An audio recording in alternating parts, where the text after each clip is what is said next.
ہمارا سوال یہ ہے قاری صاحب آپ سے کہ نظر و نیاز کا جو کھانا بنا ہوا ہے، ٹھیک ہے، کچھ بھی بنا ہوا ہے، زردہ بنا ہوا ہے، پلاؤ بنی ہوئی ہے، حلیم بنا ہوا ہے، کچھ بھی ہے، یعنی کہ لوگ یہ کہتے ہیں کہ امام حسن حسین کے نام کے حوالے سے یا پیر عبدالقادر جیلانی کی 11ویں کے نام سے، وہ صرف لوگ نام تو لیتے ہیں لیکن اس کے بیک گراؤنڈ میں وہ ہوتا اللہ کے نام سے ہے، صرف زبان سے ادا کرتے ہیں کہ ان کے نام سے، ان سے جتنے لوگوں سے گفتگو کی ہے وہ یہ کہتے ہیں ہوتا اللہ کے نام سے ہے لیکن ویسے ہی نام لیتے ہیں۔ تو وہ جو کھانا بنتا ہے کیا وہ کھا سکتے ہیں؟ اس کے کھانے میں کوئی مذائقہ ہے؟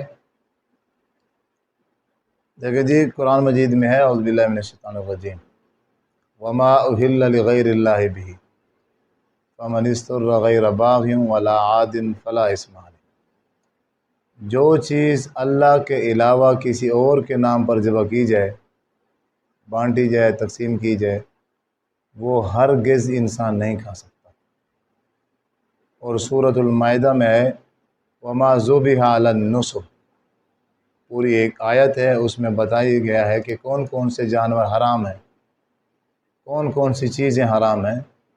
تو اسی کے اندر اللہ نے یہ بھی ارشاد فرمایا کہ وما ذبح علی النصب، جو چیز درباروں پر ذبح کی جائے وہ بھی حرام ہے۔ اب دربار پر جو نظر نیاز ہوتی ہے وہ بابا جی کے نام کی ہوتی ہے۔ اچھا، جب ہم اس سے سوال کرتے ہیں تو وہ کہتے ہیں نہیں نہیں، ہم اللہ کے نام کی کرتے ہیں وہاں۔ چلے دربار کے نام سے ہم مان لیتے ہیں کہ غلط ہے، وہ اس لیے غلط ہے کہ وہ جب اللہ نبی صلی اللہ علیہ وسلم نے حضرت علی کو حکم دیا کہ جتنے کمپلیکس بنے ہوئے ہیں، جتنی پکی قبریں ہیں ان کو سب برابر کر دو، صحیح مسلم کی بالکل یہ حدیث ہے، بالکل چلے وہ تو ہم مان لیتے ہیں کہ اللہ اور اس کے نبی کی مخالفت ہو رہی ہے، ٹھیک ہے۔ ٹھیک ہے، اور ایک اور ہے کہ اللہ ایک صحابہ نے کہا کہ میں نے اتنے اونٹ ذبح کرنے ہیں فلاں مقام پہ، تو اللہ کے نبی صلی اللہ علیہ وسلم نے یہ سوال کیا کہ وہاں کوئی دربار یا کوئی میلہ تو نہیں لگتا، بالکل چلو اس حوالے سے ہم وہ مان لیتے ہیں کہ وہ غلط ہے، اللہ اور اس کے رسول کی فل مخالفت ہو رہی ہے، لیکن سوال یہ ہے کہ عام روٹین کے اندر کہ ہم کسی بابے کے یا اس کے، لیکن وہ الفاظ ادا کرتے ہیں لیکن اس کے بیک گراؤنڈ میں ان کی نیت تو یہ ہے نا کہ ہم اللہ کے لیے کر رہے ہیں اور اس کے ثواب کے لیے کر رہے ہیں۔ بات یہ ہے کہ جب بھی کوئی چیز تقسیم کی جائے گی تو اس میں اللہ کا نام آئے گا۔ جب ہم اللہ کے نام کو رکھ دیں بیک گراؤنڈ پر اور فرنٹ میں لے آئیں بابا کا نام، جگہ تو اللہ کی ہے۔ اللہ کے نام کی جگہ پر جب اللہ کے غیر کا نام رکھیں گے تو پھر شرک کسے کہتے ہیں؟ جب ایک چیز اللہ کے نام پر تقسیم ہوتی ہے، آپ اس کو اللہ کے غیر کا نام کیوں دے رہے ہیں؟ وہ چاہے کوئی بھی ہو، اگر اللہ کے غیر کا نام دیں گے تو یہ شرک ہے، یہ غیر اللہ کے نام کی ہے۔ پیچھے بیک گراؤنڈ میں کیا ہے کیا نہیں ہے اس سے کوئی غرض نہیں، فرنٹ پہ تو اللہ کا نام ہونا چاہیے تھا نا۔ تو اس امام حسن حسین رضی اللہ تعالیٰ عنہما کا یا پیر عبدالقادر جیلانی رحمہ اللہ تعالیٰ کا یا کسی اور شخص کا نام کیوں لیا؟ کس نے اجازت دی ہے؟ نہیں، ان کے ثواب کے لیے، کہ ان کے ثواب کے لیے ہم کر رہے ہیں، ان کے ثواب کے لیے کر رہے ہیں یا ان کے نام سے کر رہے نہیں ہیں؟ ان کے نام دیکھو سے نہیں کر رہے ہیں۔ 11ویں شریف ہوتی ہے، 11ویں شریف ہے نا، تو وہ 12ویں کیوں نہیں ہے؟ تو 11 11ویں والے پیر وہ مشہور ہے، 11 ان کے حوالے سے یہ جو 11 والا ہنسا ہے نا یہ پیر صاحب کا نام کا ہے، تو جب اسی نام کی 11ویں کریں گے تو وہ اللہ کی کہاں ہوئی؟ وہ تو اسی بابا جی کی ہے خالص۔ جیسے ہم کہتے ہیں کہ فلانے دادے کی پردادے کی ہم برسی کر رہے ہیں سال کے بعد، ہاں بالکل۔ کیا وہ کھانا جائز ہے؟ دیکھو جی، برسی قرآن حدیث میں نہیں ہے۔ برسی ایک ایسی چیز ہے جو اسلام سے ہٹ کے ہے۔ جو بندہ قرآن حدیث کی مخالفت کر کے کوئی بھی کام کرے گا یا کوئی بھی چیز پکائے گا، پکانے والا اور کھانے والا میں کیا فرق ہے؟ میں نہ کھاؤں گا تو پکائے گا کیسے؟ نہیں، میں کھاتا ہوں تو اس نے پکایا ہے۔ میرا سوال یہ ہے کہ وہ کھانا کیا ہے، حرام ہے؟ دیکھو جی، جائز نہیں۔ اگر ہم کھائیں گے تو اس کے گناہ میں اب اس کی ہیلپ کر رہے ہیں۔ نہیں، وہ کھانا کیا حرام ہے؟ دیکھو جی، جائز نہیں ہے، میں کسی نہیں جائز کی بات نہیں کری، ناجائز کام تو ہم بہت سارے کرتے ہیں، صحیح ہے، ٹھیک ہے، ناجائز کام ہم بہت سارے کرتے ہیں، اب دن کے اندر ہم کتنے جھوٹ بولتے ہیں، بالکل ٹھیک ہے، صحیح ہم اتنے متقی پرہیزگار نہیں ہیں، صحیح ہے۔ ہم دن میں بہت سارے جھوٹ بولتے ہیں، تو وہ کھانا کھا سکتے ہیں؟ وہ کھانا پھر بھی ہم نہیں کھا سکتے کیونکہ اس میں اللہ کے رسول کے ساتھ دشمنی ہو رہی ہے۔ دشمنی تو ہم بہت سارے کاموں میں کر رہے ہیں. اب ہم کلین شیو کرتے ہیں، یہ بھی دشمنی ہے. تو اس کا مطلب ہے پھر میں اس کی بھی اجازت دے دوں. نہیں، اس کی اجازت کی بات نہیں ہے، بات یہ کر دیکھیں رہا ہوں. آپ جس بات پر زور دے رہے ہیں وہ تو یہی ہے کہ آپ اجازت دیں کہ میں کھا لوں، کیونکہ نہیں میں جھوٹ بھی بولتا ہوں، میں فلاں غیبت بھی کرتا ہوں، میں اور بھی بہت سارے گناہ کرتا ہوں. تو مولوی صاحب آپ پھر مجھے اس گناہ سے کیوں روک رہے ہیں؟ اس کا مطلب تو صاحب یہی ہے کہ پھر میں کہہ دوں کہ کھا لو جی. نہیں، وہ ایک واقعہ بھی ہے کہ ایک عورت اپنی چھت پہ بیٹھ کے چرخہ چلاتی تھی، کوئی قالین بنتی تھی یا کچھ بھی وہ کرتی تھی، چاند کی روشنی میں بیٹھ کے کرتی تھی. تو وہ کسی بزرگ کے پاس سوال لے کے گئی صحیح. کہ میرے گھر کے پاس سے بادشاہ کا قافلہ گزرتا ہے اور کئی گھنٹوں تک گزرتا رہتا ہے رات کو. ان کے پاس ہوتی ہے روشنی، تو اس کی روشنی میں بیٹھ کے یہ کام کرتی ہوں جب چاند کی روشنی نہیں ہوتی. تو وہ کمائی کیا میرے لیے حلال ہے؟ تو ان بزرگ نے جو جواب دیا تھا وہ جواب یہ تھا کہ اگر تم متقی پرہیزگار ہو، احتیاط کرتی ہو بہت سارے معاملوں، پھر تمہارے لیے یہ ناجائز ہے. اگر تم نہیں کرتی، متقی پرہیزگار نہیں ہو، پھر تم جیسے تمہارا معاملہ چل رہا ہے تم چلاتی ہو. بات یہ ہے کہ آپ کی اس کہانی میں کہ بادشاہ کا قافلہ گزرتا ہے، ان کے پاس لائٹ ہوتی ہے، اب اس نے ان کی لائٹ چرائی تھوڑی ہے. اگر اس نے ان کی لائٹ سے فائدہ اٹھایا ہے، ہاں جی، وہ تو ہر چیز فائدہ اٹھا رہی ہے، وہ تو گزر رہے ہیں، انہوں نے گزرنا ہے، یہ تو ایک عام چیز ہے نا. ان کی لائٹ 1 گھنٹہ چلتی رہتی ہے، سمجھ آ گئی؟ تو اب وہ چل رہی ہے تو اس نے فائدہ اٹھا لیا ہے، اس میں تو اتنی کوئی کبات والی بات ہی نہیں ہے. اگر اس بزرگ صاحب نے کہہ دیا ہے کہ اگر آپ متقی ہو، پرہیزگار ہو، تو احتیاط کرو، تو ان کا اپنا مسئلہ ہے. لیکن یہ جو 40واں ہے، یہ جو آپ جو سوال کر رہے ہیں، یہ تو بالکل اس سے مختلف ہے. یہ تو آپ ایسی چیز کے بارے میں پوچھ رہے ہیں جس کا نہ تو تعلق قرآن سے ہے نہ حدیث سے ہے. ایک چیز اللہ کے نبی نے سکھائی نہیں ہے، سمجھائی نہیں ہے، کہاں سے لے کر آتے ہو تمہیں کون سمجھاتا ہے؟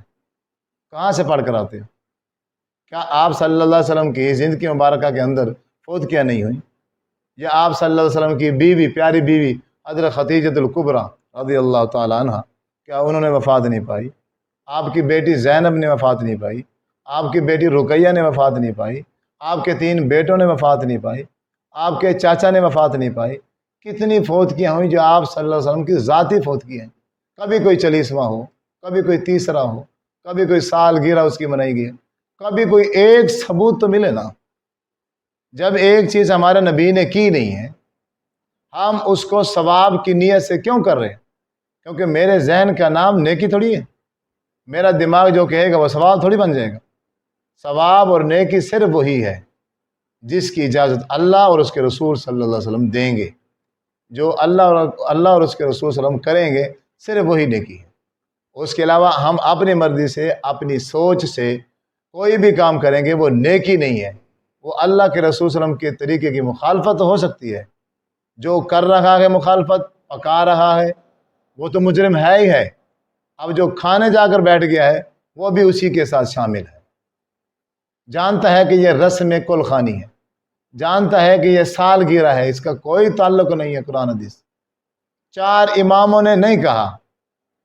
پیر عبد القادر جیلانی کی اپنی کتاب ہے غنیۃ الطالبین، آپ پڑھیں تو صحیح اس کو. انہوں نے یہ سب کچھ بدعات لکھی ہیں، اصل میں کہ پڑھنے والا ہی نہیں ہے. بات جو ہے نا کہ میرا ذہن کہتا ہے یہ نہیں کیے، میرا ذہن کہتا ہے اس میں کوئی حرج نہیں ہے، تو یہ بالکل غلط ہے. ایک صحابی رسول کو آپ صلی اللہ علیہ وسلم نے قافلے کا امیر بنایا کہ آپ جاؤ جہاد پر، عامر کے امیر ہو. تو جمعرات کا دن تھا. اب اس نے یہ سوچا، اپنے ذہن سے سوچا کہ کل جمعہ ہے اور میں جہاد کے لیے جا رہا ہوں، اگر ہو سکتا ہے میں اس جہاد میں شہید ہو جاؤں تو آپ صلی اللہ علیہ وسلم کے پیچھے جمعہ میرا رہ جائے گا. کیوں ایسا نہ کروں کہ قافلہ روانہ کر دیتا ہوں اور میں صبح جمعہ نماز پڑھ کے چلا جاؤں. اس سے کیا ہوگا، میرے پاس سواری تیز ہے، میں اگر آپ صلی اللہ علیہ وسلم کے پیچھے جمعہ پڑھ لوں، جمعہ پڑھ کے بھی روانہ ہوں تو میں ان کو راستے میں ہی مل جاؤں. اپنی سوچ اور اپنی فکر کے مطابق اپنے طور پر اس نے اچھی سوچی کہ جہاد سے منکر نہیں ہوا، آپ صلی اللہ علیہ وسلم کا انکار نہیں کیا، صرف ایک اپنا ذہنی خیال آیا کہ میں یہ اپنی زندگی کا آخری جمعہ اللہ کے رسول صلی اللہ علیہ وسلم کے پیچھے پڑھ لوں، ڈبل نیکی کما لوں، جمعہ بھی پڑھ لوں اور جہاد میں بھی شریک ہوں۔ رک گئے۔ جب آپ صلی اللہ علیہ وسلم نے جمعہ کا خطبہ ارشاد فرمایا تو دیکھا صحابی بیٹھے، آپ نے نماز کے بعد کہا کہ فلاں صحابی کو بلاؤ، فرمایا میں نے تمہیں کل قافلے کے ساتھ بھیجا تھا، آپ ابھی تک نہیں گئے، کیا وجہ؟ انہوں نے کہا جی اللہ کے رسول میں نے یہ سوچا تھا کہ میں ڈبل نیکیاں کما لوں، میں ڈبل نیکیاں حاصل کر لوں۔ فرمایا سن، جو میری بات مان کر اسی وقت روانہ ہو گئے، ایک لمحے کے لیے نہیں سوچا، اب تو ان کی نیکی کو کبھی بھی نہیں پہنچ سکتا۔ دماغ کا نام دین نہیں ہے، عقل کا نام دین نہیں ہے۔ اگر عقل کا نام، دماغ کا نام، سوچ کا نام اگر دین ہوتا تو حضرت علی رضی اللہ تعالی عنہ کا قول ہے کہ اگر عقل کا نام دین ہوتا تو پھر جو مسح ہے پاؤں کے اوپر سے نہ کیا جاتا، گندگی پاؤں کے نیچے سے لگتی ہے تو مسح نیچے سے کیا جاتا، اوپر سے نہیں۔ اس لیے دین جو ہے وہ عقل کا نام نہیں ہے، دین ہے محمد الرسول اللہ صلی اللہ علیہ وسلم کے فرمان کا نام۔ اگر اللہ کے رسول نے نہیں کیے یہ سب کام، آپ کیوں کرتے ہیں؟ اچھا کام ہے، نیکی ہے، فلاں ہے، تو میرے بھائیوں میرا ذہن جو نیکی سمجھے گا وہ نیکی ہرگز نہیں ہے۔ نیکی وہ ہے جو اللہ فرمائے گا، قرآن فرمائے گا اور اللہ کے رسول صلی اللہ علیہ وسلم ہم کر کے دکھائیں گے اور اس کا حکم فرمائیں گے، وہ نیکی ہے۔ اگر آپ کے فرمان کے خلاف ہے، وہ 40واں ہے، وہ سالگرہ ہے، وہ رسم گلخانی ہے، وہ دوسرا ہے، وہ 11ویں ہے، وہ حسن حسین رضی اللہ تعالیٰ عنہ کے نام کی سبیلیں ہیں، کوئی بھی چیز ہے وہ دین سے ہٹ کر ہے، جو کرتا ہے کراتا ہے وہ مجرم ہے، اور جو ان کا ساتھ دیتا ہے جا کر کھانے میں وہ ان میں برابر کا شریک ہے، وہ اللہ کے رسول صلی اللہ علیہ وسلم کے ساتھ دشمنی کر رہا ہے، وہ کہ اچھا نہیں کر رہا۔ ورنہ یہ فتویٰ دے دینا کہ وہ حرام ہو گئی ہے، وہ فلاں ہو گئی ہے، تو میں اس سے قاصر ہوں۔